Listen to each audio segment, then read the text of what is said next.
మీరు మీరు మెగాస్టార్ అవ్వకముందు మీరు కూడా ఒక మిడిల్ క్లాస్ ఫ్యామిలీ నుంచి వచ్చారు. వీళ్ళంతా మీరు ఈ సక్సెస్ చూసే ముందు all of you have come from struggling families, wanting to change your life, wanting big dreams.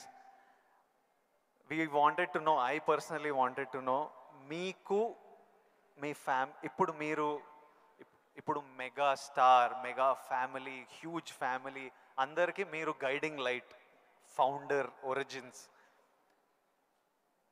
ఇవన్నీ అవ్వకముందు మీకెవరు ఒక ఫ్యామిలీ స్టార్? మీ ఫ్యామిలీ స్టార్ ఎవరు? కోర్స్ మా నాన్నగారే నా ఫ్యామిలీ స్టార్.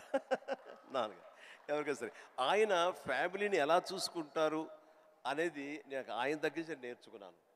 నాకు మా ఫ్యామిలీ హీరో అయినా, నా ఫ్యామిలీ స్టార్ అయినా మా నాన్నగారే. మా అమ్మకు 5-6 మంది చెల్లెళ్ళు ఉండేవాళ్ళు. మా తాత చనిపోయారు, వీళ్ళ దిక్కులేని వాళ్ళు అయిపోయేవాళ్ళు.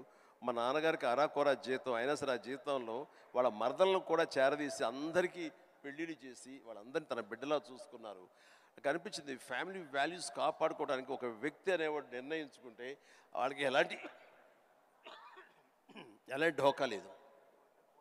అందుకనే నేను కూడా ఫ్యామిలీస్కి ఎంత విలువిస్తాను అనేది నేను సురేఖ కలిపి, ఫ్యామిలీ ఎంత ఎదిగినా ఎవరి ఫీల్డ్లో వాళ్ళ ఎంత హైట్స్కి వెళ్ళినా ఒక్కొక్క అకేషన్లో మనందరం కలిసిగా మనం ఉండాలి. ఆ 3-4 డేస్ మనం కలిసి ఉండటం మూలంగా మళ్ళీ ఉండే ఇన్హిబిషన్స్, భేషజాలు, చిన్న అరాకొర ఉండేటువంటి మిస్అండర్స్టాండింగ్స్ ఇవన్నీ కూడా సమసిపోయి మనం ఎంతో మళ్ళీ మన బాండింగ్ చాలా స్ట్రాంగ్గా ఉంటుంది.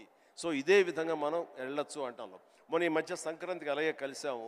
దానికి ఎన్ని నెలలు ఎఫర్ట్స్ ఉన్నాయో తర్వాత పక్కన పెట్టి అందరూ సెలబ్రిటీసే కాబట్టి.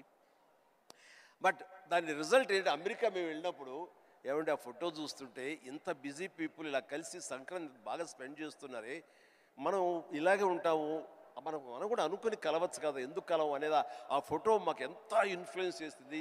ఆ పిక్చరు ఇది మీరు ఎంత గ్రేట్ మెసేజ్ ఇచ్చారు మీరు అనేది అంటుంటే, వావ్ థ్యాంక్ యూ అనుకున్నాను.